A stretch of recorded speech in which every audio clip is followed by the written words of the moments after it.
The Tennessee Department of Transportation is responsible for maintaining nearly 14,000 miles of highways across the state. That's like going to San Francisco and back 3 times. That's a lot of miles to maintain, which includes picking up dead animals, patching potholes, striping, repairing guardrails and signs, mowing, picking up litter, you name it, TDOT does it. MRI stands for the Maintenance Rating Index, and it's a way for us to evaluate the condition of our highways. TDOT has been meeting the maintenance standards with our own employees for years, but with budget cuts and a smaller staff, TDOT enlisted help. TDOT recently hired a contractor for roughly $246,000 a month to maintain 3 different highways in 4 counties.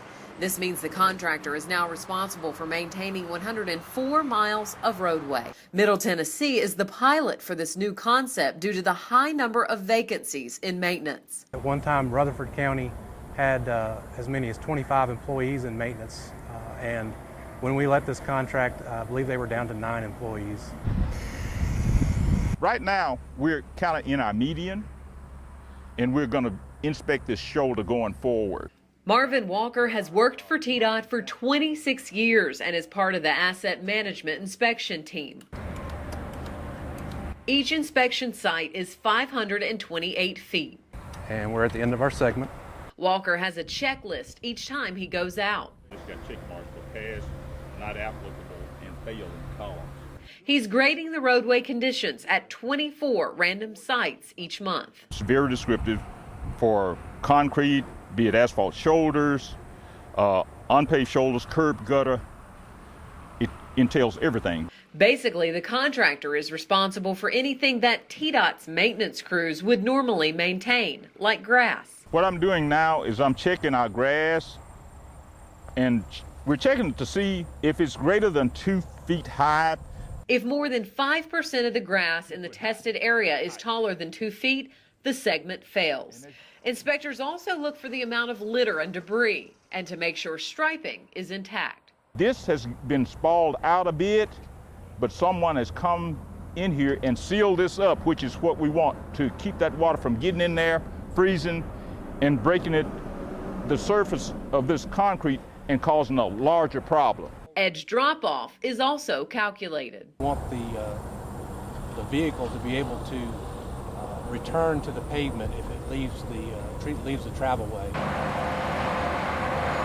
The contractor is also responsible for routine maintenance on 157 bridges in the 4 counties. On steel I-beams on our bridges, sometimes they rust, get corroded from salting on the top of the bridge. It runs down.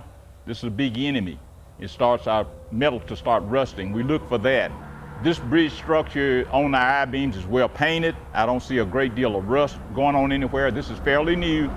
What I do notice is vegetation growing on the back end there. Vegetation would need to be removed to allow TDOT's bridge inspectors to clearly see the bridge.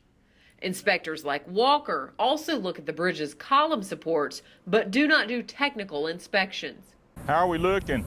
Keeping ditches clear of debris is also important, and this particular one did not pass the test. Road signs are also inspected to make sure they are level, clearly visible, and not knocked down.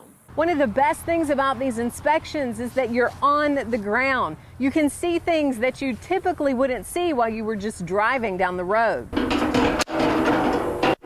So for items like this guardrail that need to be repaired, inspectors snap photos with a GPS camera. With this picture, the latitude and the longitude will be labeled on this photograph so that when the guys get ready to come out and repair it, they'll know exactly where to come to.